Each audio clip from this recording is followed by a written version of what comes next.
In the past of Syria, we had, in the 80s in Syria, we had a problem between the Muslim Brotherhood and the government, with Assad, the father. And he killed and he forbid the Islams and the Islam Brotherhood in Syria. It was good in the started really good demands. We want to choose, we want rights, democracy, we want free of speech, a lot of stuff. At the start of the revolution, started to militarize herself and to start fighting back the authorities.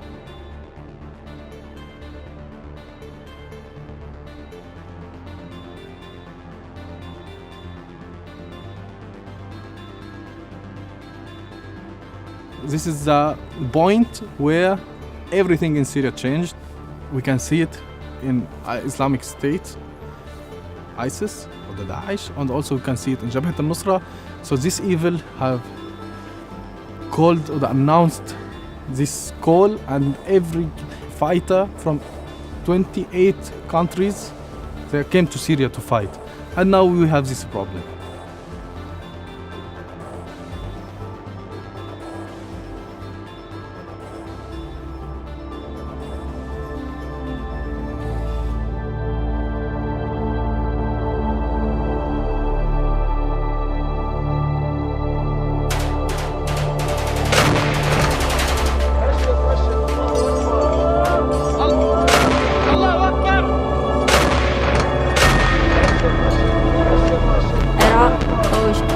داعش دخل منطقتنا، فجروا بيتنا، وكان دائما بها حروب وما قدرت أعيش وطلعت هنا.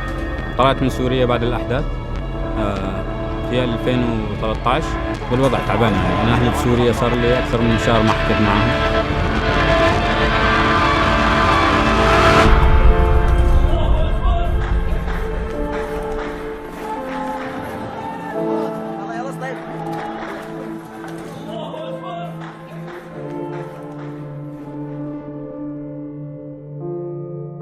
The whole refugee crisis is a challenge to Europe, of course, because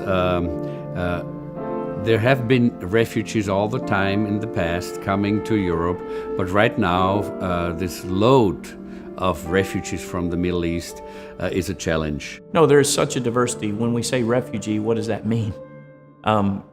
In our part of the world, it can mean something very different than it can in Asia or in another part of the world. But because we live in Central Europe, Vienna is the city where this was as far as you could go during the time of communism and still be free. I think there has to be an understanding of the situation of the refugees and where they come from.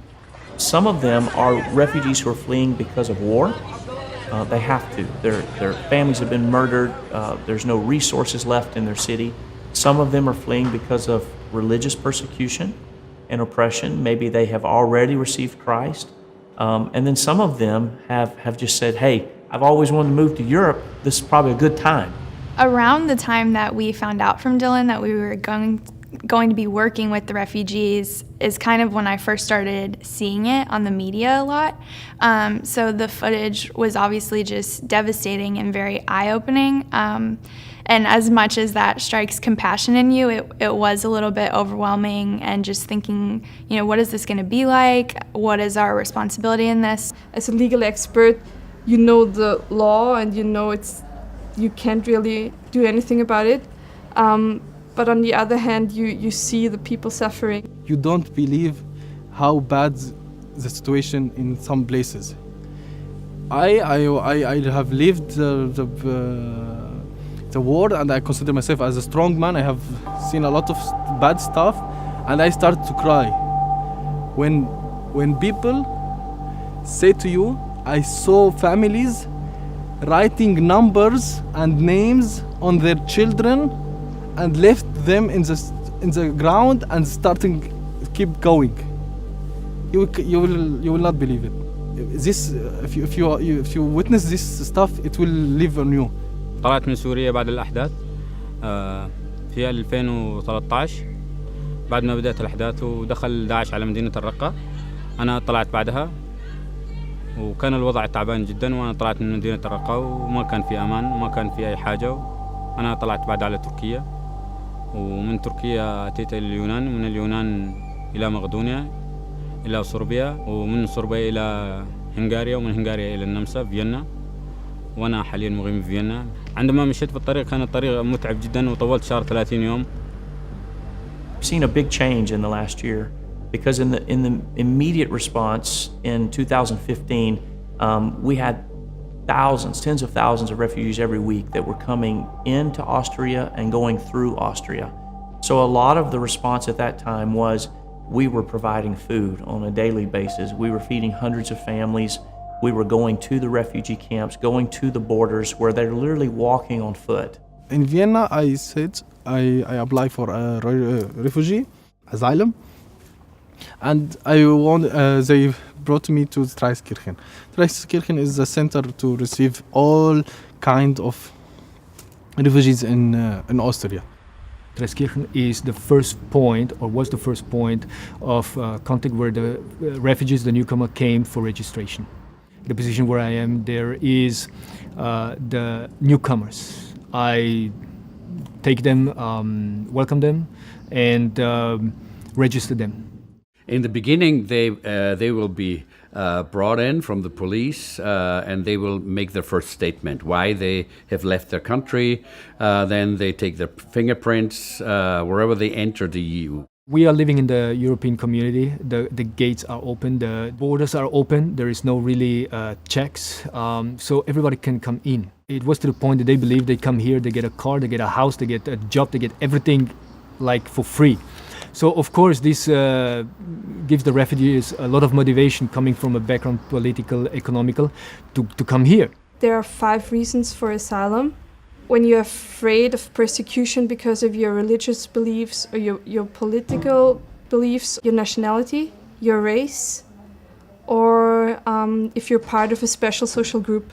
But of course, the core of the refugees from Syria, from Iran, Afghanistan, these are the ones who really are hurting the most. They've come from such oppression, whether it be the Taliban, Assad's regime, whether it be from just their own government. In the moment, we have like 600 people there living, families, different nations. I think 80 to 90% are Afghanistan refugees there. Nigerian definitely, the next group that is in line is cover the most of them. And the last one is Syrians. They're the minority, and they are the ones that are really needing the asylum. When you are in foreign country, your value and yourself and your name, it's gone below the zero, because you are forgotten.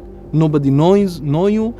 Nobody knows how great you are or how bad you are. So I was one of them. This part of these people. نعرفها بس لأنه إحنا ما نعرف اللغة، ما نعرف نتواصل مع العالم، والشيء هذا يعني عازلنا عن العالم. إحنا مجرد إنه we have a great life in Syria. Now we lost it. If you have a lot now, you will think about what I have lost it. We loved our country and we still love him. Of course, now he's sick, but we will try to help him out in the day of need. Actually, one of the things which many people in the country do not understand so well is that refugees are not allowed to work, even though if they want to, even though if they could. They are not allowed to take any work, and nobody is actually allowed to give them work and pay them for that. So this is a real downside of the system here. So they're put up in camps, they're put up in houses, and they're sitting there and they're just waiting. You don't know what to do. No food, no money, no nothing, and you never not being able to work. Man, I do everything. I'm interior designer. I got graduated 20 years ago from the university, Skills University back in Iran, this profession. Yeah. I've never been broke as much as I have been in last year. And it's just for me, not just for everyone. So imagine yourself on those kind of situations. Yeah. They have to wait here in Austria to get the procedure, and then they have to wait to get a positive decision, and then they have to wait for another 3 years to get the families. For many of them, it's very boring. For many of them, I do understand that. How do you live as a maybe young man?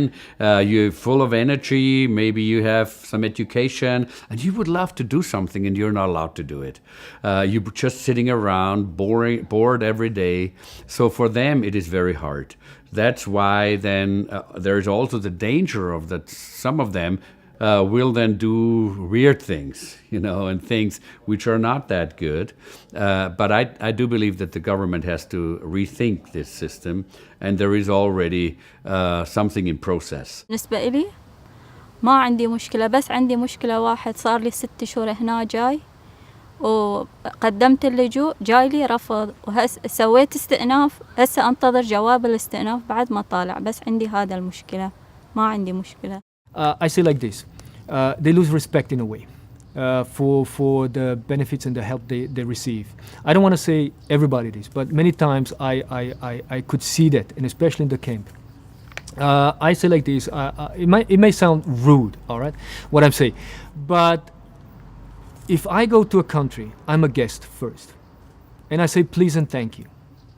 Many times they lose this respect in front of the social workers, in front of the securities, because they learn very quick we're not allowed to touch them or can do anything. But, of course, there has to be also there has to be the willingness of the refugees to be integrated.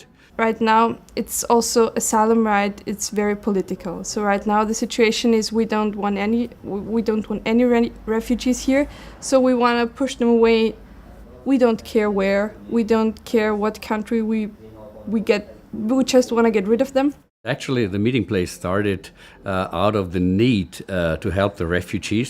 We came up with the idea we need something like the meeting place, a place where refugees can come and meet Austrians, meet other Europeans, meet Christians, get in contact with them, present them with the gospel, just show them the love of Jesus.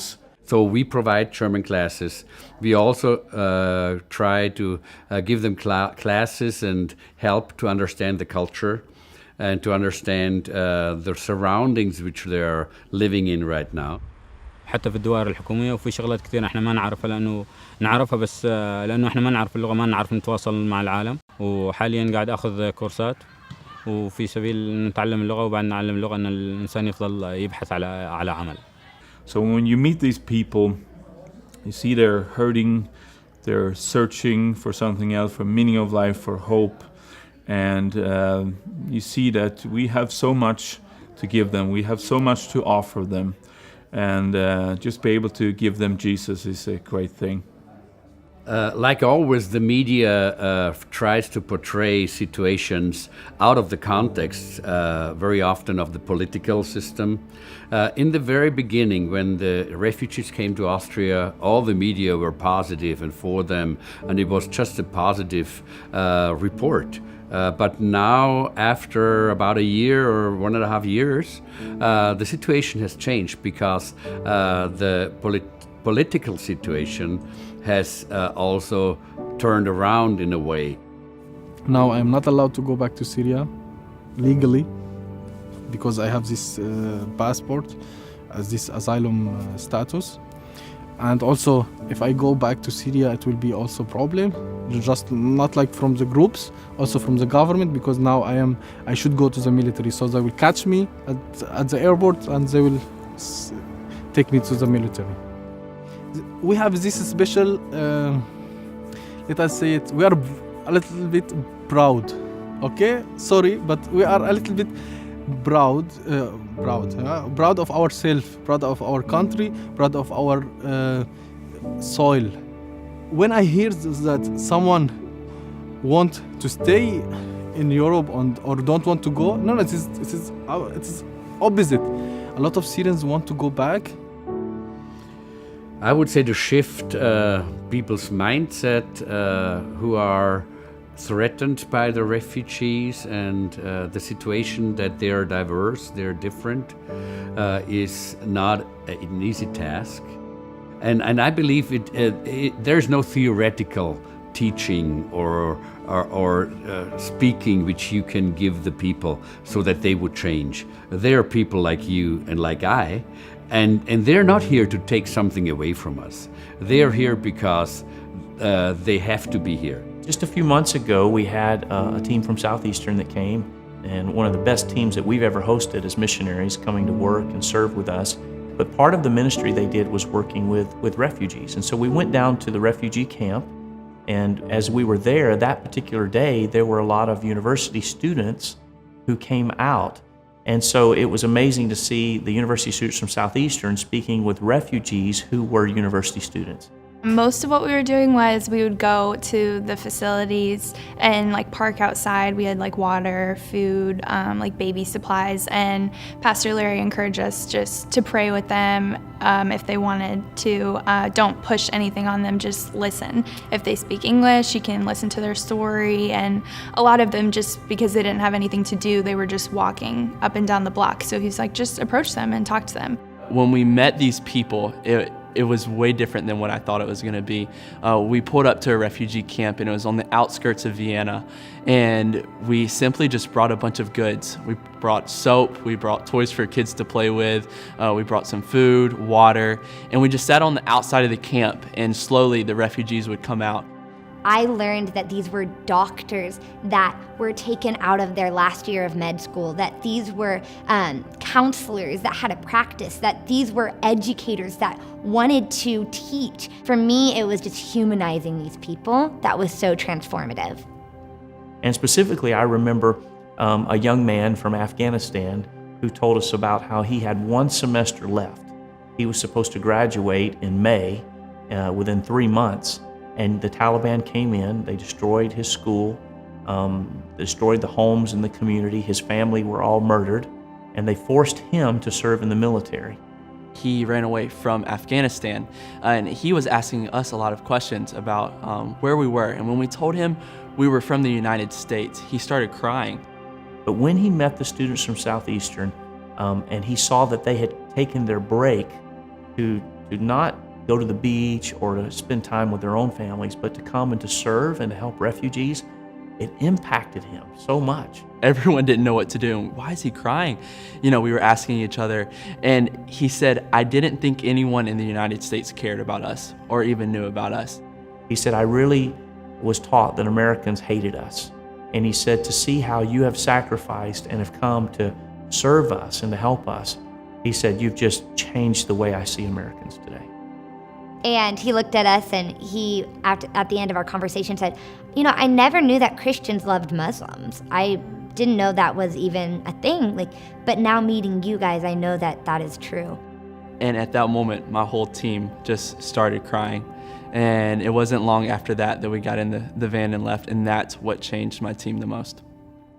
There is a balance between social justice and making a major spiritual impact. You know, I think that many times my generation, it was all about Jesus is coming back, and we've got to see someone saved and see their name written in a book of life so they can go to heaven, but yet we didn't really make a difference in their life socially. And then I think we've seen the other extreme of students who just want to give their life to a social cause, but it ultimately doesn't really make a spiritual impact. And so I think the students today have the opportunity to do both. We call ourselves Christians, but we don't live up to the name. We have, I believe some democratic views are really valuable and excellent. But most of the time, because we don't know the whole truth, we are very naive. I don't want to say everybody's a bad man or a good man, but the thing is this.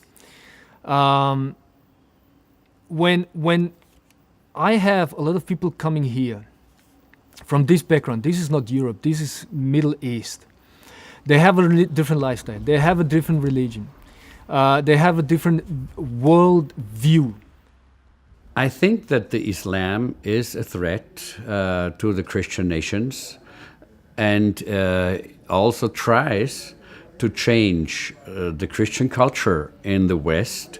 But I believe that this is a very important time where we can show that Christianity is much stronger than Islam.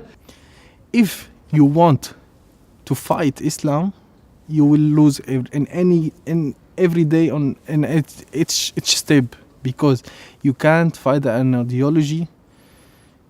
You fight the people and you fight the ideology. This is the wrong concept. And very often those who come to spread Islam are overwhelmed by the Christian love and the Christian culture, because love overcomes hate. Because our openness to help people look into the future is much stronger than the hate and the drive which is in the Islamic people to just overrun the world and establish an Islamic society. Don't fight the evil with the evil. This is in our Bible. Of course, you should be prepared. You should be not naive, but always you should not forget your message of peace and message of Jesus Christ. When I look at Europe today, it's not the Europe which we had before the refugee crisis started, because everyone in Europe had to make a decision and still has to make the decision. Do I open up my heart towards those people who are different and come to our continent for help, or do I close my heart? You also see that this big refugee issue is not black or white. It's very gray, the whole issue. You hear all these tragic stories going on now with potential ISIS terrorists in Europe, and we see that, and we know that. We're not naive. We see that they exist as well, but the question is very gray. And many of them really have fled their countries because they've been persecuted. They have the choice of death or fleeing. So when you meet these people, you see they're hurting, they're searching for something else, for meaning of life, for hope, and you see that we have so much to give them, we have so much to offer them, and just be able to give them Jesus is a great thing. As the same, the humanity is one. From the creator, they create everyone is equal, everyone is the same. Maybe we have different colors, the different degrees, but it's shades. It is not important. Every person matters. Every person has value, no matter where they're from, no matter what they've gone through. That the gospel works, and it doesn't just work for Americans. It doesn't just work for middle class Europeans. It works for the diplomats, it works for the refugees, it works for all of us. I would love to have the most logical, convincing explanation for why students should care about the global situation of refugees. I don't know a cohesive, smart, logical way to say that people are dying and losing their lives and having their schools burned down and their education stolen from them and being parted from their family. So you should care. I don't know how to convince you of that. يعني أكيد إذا هدي الوضع في سوريا أنا راح أرجع لسوريا لا شك في الموضوع هذا، يعني بعد فترة من الزمان، وأكيد ما راح أتذكر الأيام اللي مرت هاي الصعيبة، وراح أتذكر أيام سوريا الجميلة. There's always people who do not like the diversity. We in Vienna Christian Center, we have a saying, and we said diversity is a blessing, because we can learn from everybody. But I think the greater picture in all of this is that there are real people who are just like us. They're not terrorists, but they want a better life. They're students who want to just finish school. They're young men and young women who one day just want to get married and have a family. They want to have a job, and they really are searching for truth. So therefore I believe also Christians around the world can pray and help practically. As John said, perfect love casts out fear. And when we see these refugees coming, their hearts are so full of fear. But when we just begin to love them, you don't have to have any special talents to do that. Just show them love. And as we do, then all of a sudden we show interest and value in them. They open their hearts, they share their journey with us, and through that we're able to share faith. They would rather be in their countries, and they would love to be at home. and live with their family and their culture and their people. But out of those reasons like war or economical crisis or suppression, they had to flee.